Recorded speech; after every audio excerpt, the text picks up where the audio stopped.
मित्रों नमस्कार, मैं हूं राजेंद्र सिंह और आप देख रहे हैं व्यू पॉइंट विथ राजेंद्र। कला श्रृंखला के अंतर्गत पाश्चात्य कला का यह 7वां अंक प्रस्तुत है और आज हम जानेंगे प्रभाववाद, नव प्रभाववाद और उत्तर प्रभाववाद के बारे में।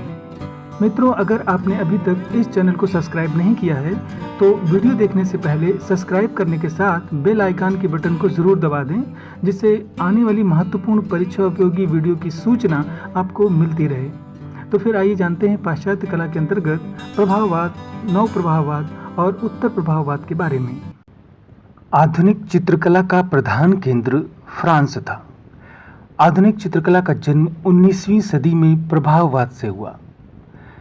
प्रभाववादी चित्रकारों का मुख्य विषय वातावरण और प्रकाश होता है।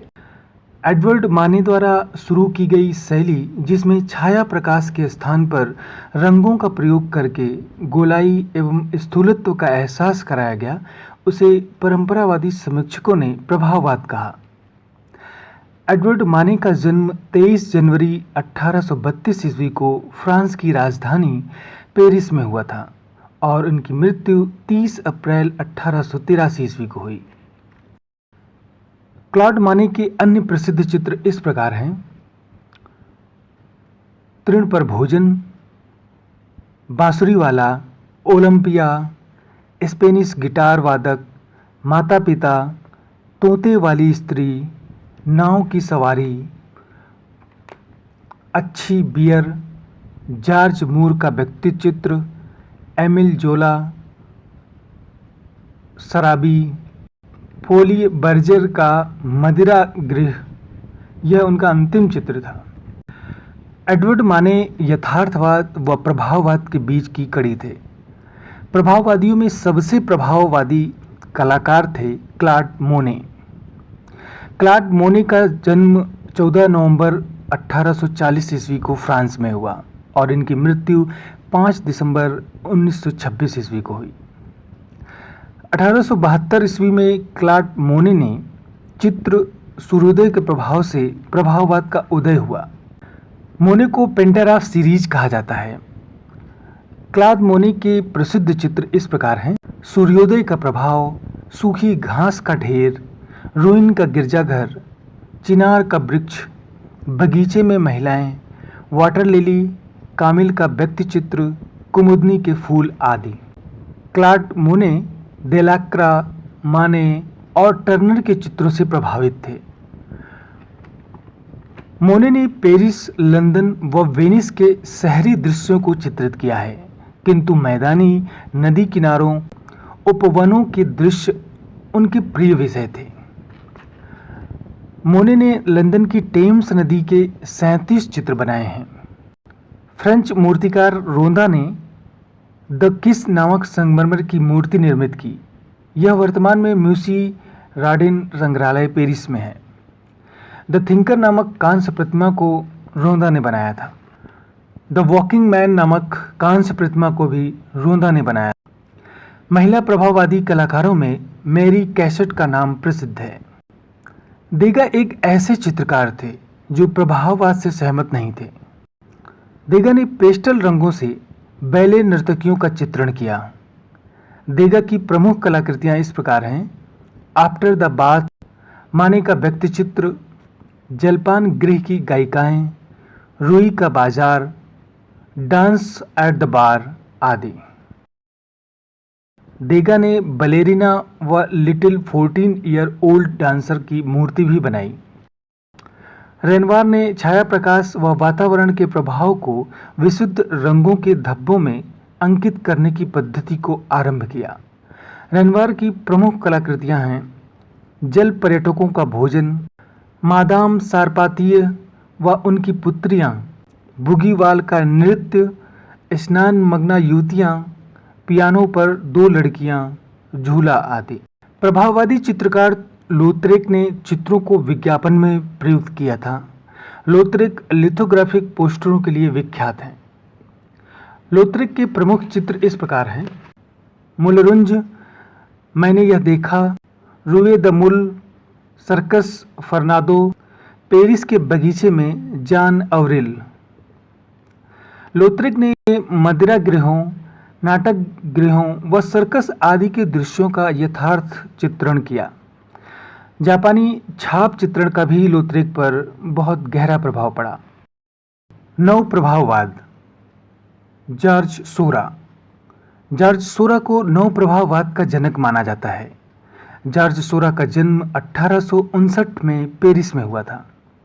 नव प्रभाववाद को बिंदुवाद या विभाजनवाद भी कहते हैं। चित्रों में छोटे धब्बों से रेखांकन करना सोरा की विशेषता थी। जॉर्ज सोरा के प्रमुख चित्र इस प्रकार हैं: स्नान स्थल, रविवासरीय, अपहरण, सर्कस, श्रृंगार, मंच नृत्य, विभिन्न मुद्राएं। नव प्रभाववाद का प्रथम चित्र स्नान स्थल है। गागिन ने सोरा को हरा रसायन शास्त्री कहा है। ताहिती द्वीप पर जनजातियों का चित्रण गागिन ने किया था। पाल सिन्याक की पुस्तक दोजेन दे ला क्राउनियो इम्प्रेशनिज्म है। पाल सिन्याक बिंदुओं के अलावा छोटी और मोटी रेखाओं से चित्र बनाते थे। उत्तर प्रभाववाद। पाल सेजान। पाल सेजान को उत्तर प्रभाववाद का जनक माना जाता है। पाल सेजान का जन्म 1889 ईस्वी में फ्रांस में हुआ था। पुनर्जागरण काल के बाद सेजान की कला सबसे क्रांतिकारी सिद्ध हुई। एक समीक्षक ने सेजान को पिस्तौल चित्रकार कहकर निंदा की थी। सेजान को आधुनिक कला का पिता कहा जाता है। पाल सेजान के प्रमुख चित्र इस प्रकार हैं: काली घड़ी, स्नान मग्न युवतियाँ, ताश खेलने वाले, चाचा दोमीय, पिता के व्यक्ति चित्र, गार्दान का चित्र, फांसी दिए गए व्यक्ति का मकान, लाल जैकेट पहने हुए लड़का। सेजान का चित्र गार्दान का दृश्य ज्यामिति पर आधारित है। विंसेंट वान गो।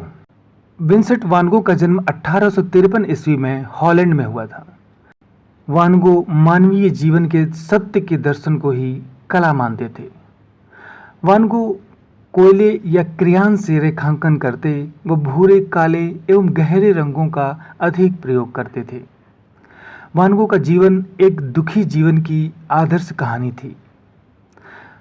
वान गो के प्रमुख प्रसिद्ध चित्र इस प्रकार हैं: सूरजमुखी का फूल, तारों भरी रात, सरो वृक्ष का मार्ग, घाटी, दुख, लाल अंगूरी, आलू भक्षी, सनसेट, गोगुआ की कुर्सी और शयन कक्ष आदि। एवरिंग स्टोन ने वान गो के ऊपर एक उपन्यास लिखा जिसका नाम है लस्ट फॉर लाइफ। वान गो गोगुआ को बहुत मानते थे व उनसे प्रेरणा लेते थे। एक बार विंसेंट वान गो ने अपना कान काटकर प्रेमिका को दे दिया था और वान गो अपने जीवन के अंतिम समय में पागल हो गए थे और फिर उन्होंने आत्महत्या कर ली थी। पाल गोगुआ, जिसे गॉगिन भी कहते हैं, का जन्म 7 जून 1848 ईस्वी को पेरिस में हुआ था। उत्तर प्रभाववादी चित्रकारों में सर्वप्रथम गागिन ने प्रतीकवादी चित्र बनाना आरंभ किया। पाल गोगुआ ने ताहिती द्वीप पर बहुत से चित्र बनाए। पाल गोगुआ के प्रसिद्ध चित्र इस प्रकार हैं: ऑलिव के बगीचे में ईसा, पीला ईसा, रखवाला मृतात्मा, चंद्रमा व पृथ्वी, ताबीज, मैटरनिटी। इसमें 3 महिलाएं समुद्र के तट पर बैठी हुई हैं। ताहिती चारागाह, फल लिए हुए महिला। तो फिर आज बस इतना ही। मिलते हैं अगले वीडियो में और जानेंगे प्रभाववाद, नव प्रभाववाद और उत्तर प्रभाववाद से संबंधित पिछले वर्षों में आए हुए 80 प्रश्नों को हल करेंगे। धन्यवाद।